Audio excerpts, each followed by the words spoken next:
Good morning, or I guess noon hour, everybody. From the Pioneer Agronomy Update, I'm Megan Overby with the Red River Farm Network, joined by Doug Dulmage here at Leeds, North Dakota.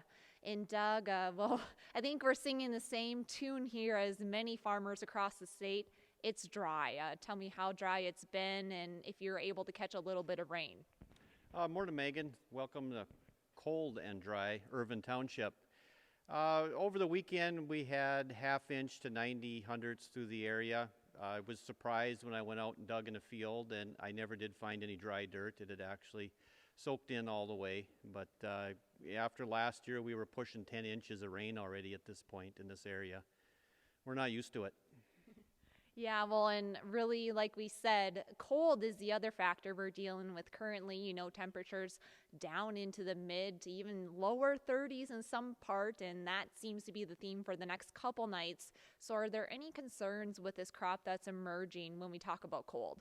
Of course, there's a lot of nervousness out there. Very little canola in this immediate area, so that would be a big concern. Same with beans. Very few are out of the ground yet. The corn and wheat, I guess that just gets burnt off again. If it does happen to freeze, it'll come back. Mm-hmm. Well, I guess I should have asked you before I asked that question. Is, most of the planters parked by this point, guys wrapping up their planting, or where are we at with planting progress? For the most part, I think most guys are done. There was some edible beans that they stopped last week, and we're waiting for the rain and got going again this week. But a lot of corn actually just got finished up last week. Nobody had started because it was cold. Mm-hmm. And wheat had gone in, and now beans are pretty well finished up. Yes. Well, and so let's talk about emergence. Like you said, obviously a lot of the wheat probably already coming out of the ground. Corn's right behind it, soybeans behind that. So where are we seeing as far as emergence and stands? Spotty, just like I'm sure you've heard a lot of other places. There was really no point in seeding deeper this spring because if there wasn't moisture, there wasn't any for a long ways down. Fields you thought were good moisture, you've seen now that it wasn't so obviously enough. A lot of soybean trash to cut through, and the decision had to be made: were you going to till that field to try to get through the soybean trash, or just no-till into it and pay your money, take your choice, whatever. Mother Nature will decide what happens. Yep. Well, and as farmers switch gears from the planting mindset to that post-planting where we talk about weed control, pest control, that sort of thing, what are we going to be on the lookout? Especially, we're cold right now, but we'll warm back up and maybe get some more rain. Absolutely. It looks to me like wheat will be the big one, where you have wheat that's been out of the ground for close to a month, and now after the rain over the weekend, hopefully it'll come through. It's going to be so spotty. You're going to spray, and I'm sure there's going to be later flushes. So lots to deal with. New changes this year. Yep. Well, anything we're forgetting to talk about here, Doug, before we bring Larry into the picture?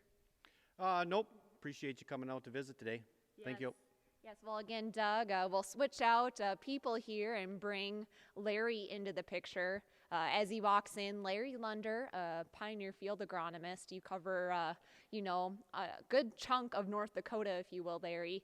And so let's talk first about the wind event yesterday. And farmers are out maybe assessing what damage was or wasn't done, especially with some of these young crops that are just starting to pop out of the ground. What's your take on the situation? I have yet to go out and assess that yet. In fact, that is my next stop from here, to go to the south of here where we suspect we had some damage. The concern is over there was a great amount of dirt moving in some of the fields yesterday because we just didn't have enough cover established yet. So especially with the soybeans, we're wondering if they were damaged to the point that we no longer have a viable stand. So we'll make some of those evaluations and see if a replant would be necessary, or if there's enough there to maintain a good stand to get the top end type of yield. Well, and so let's take that one step further. Where are we at as far as crop emergence, that sort of thing is concerned?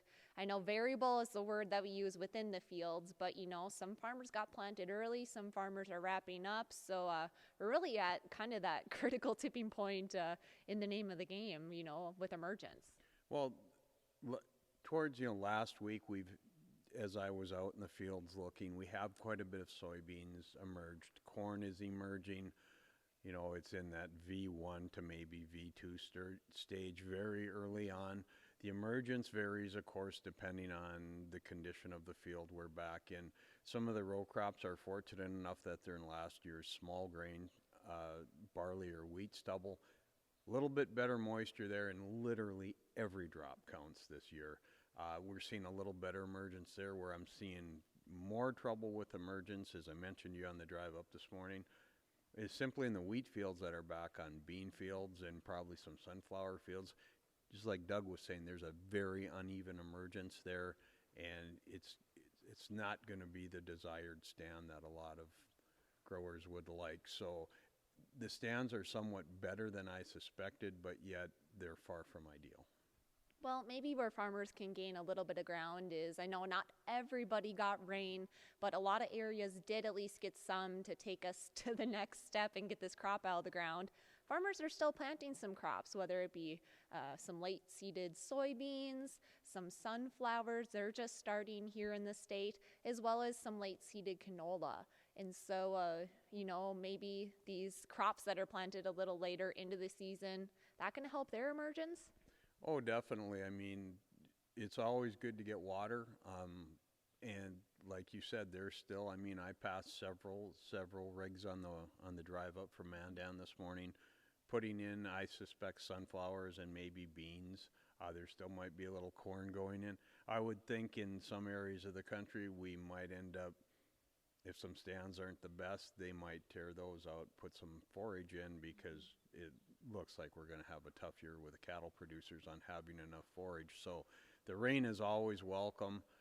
The emergence always gets better when you have some moisture. So maybe some of the people that seed late that we so often advise against will be saying, look what we got this year. That's the problem in North Dakota. It's awfully hard to plan things because the weather can vary so much from year to year.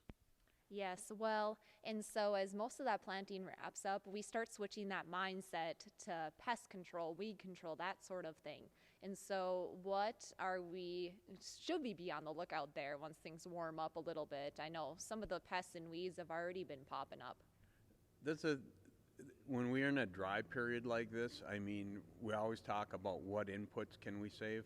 It is absolutely crucial to get those weeds controlled, because the less moisture there is, the less you can afford to give away to the weeds. So as much as people are saying, should I be spraying or not, the foxtails are starting to emerge. I've seen a fair amount of pigweed emerging. Lamb's quarter, of course, the kochia is starting to come on. It's very crucial that we go out and we get those weeds controlled, because we really have to hang on to every drop of moisture we have to try to keep the crop going. Well, Larry, as we wrap up the conversation today, any final pieces of advice or tips or things that you're seeing that you want to get out there? Just keep an eye on those crops as the early season weeds start to emerge. Go out, assess your stand, see if it's a viable stand that can continue on, so any replant decisions, if necessary, can be made. Just keep a watchful eye on those fields. Don't walk away from them. We still have potential yet. Yeah. Well, again, thanks, Larry. Thanks, Doug, for hosting us here at Leeds, North Dakota. For the Pioneer Agronomy Update, I'm Megan Overby.